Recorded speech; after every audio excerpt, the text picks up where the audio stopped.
bắn tay đuổi gà chỉ mua gà ta ấy nó cái liền tay nhưng mà gạo giống nó đuổi gà nó bình thường mà cái gì tao kế chai có áng tao luôn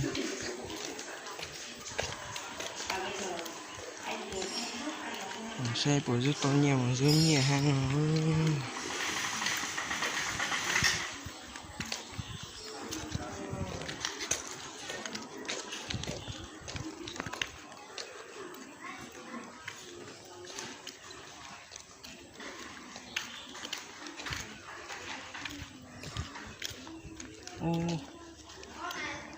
ở trên trời hỏi có một ló nào nó thấy mẹ được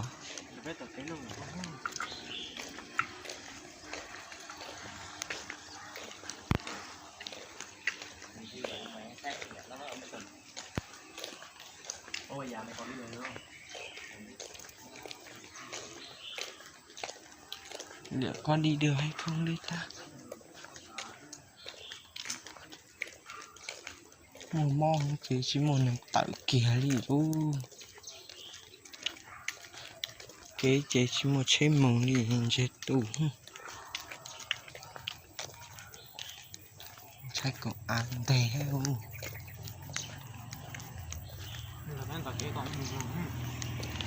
còn nào từ đấy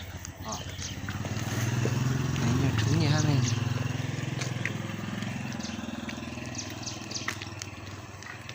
con được cái rất là phổ tấu nè.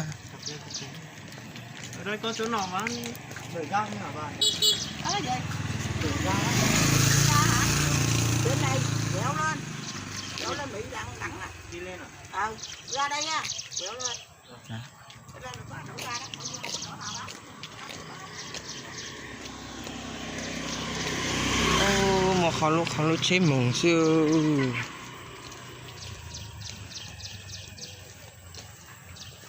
Công một phân nhà công tí hiện người ta mà ta có không?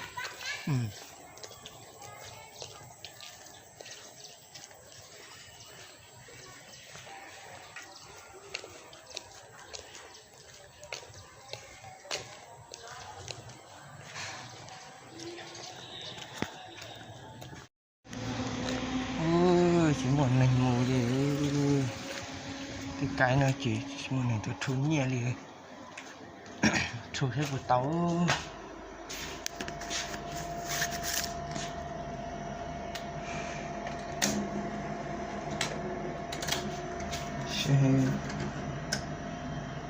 của mình nhẹ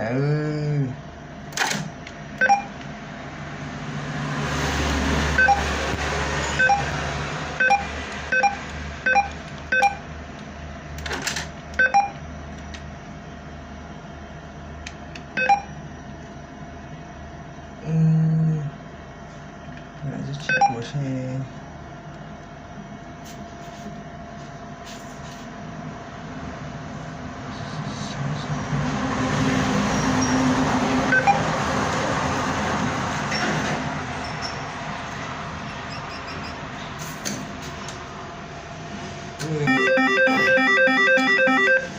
xe nhẹ tạo đi chạy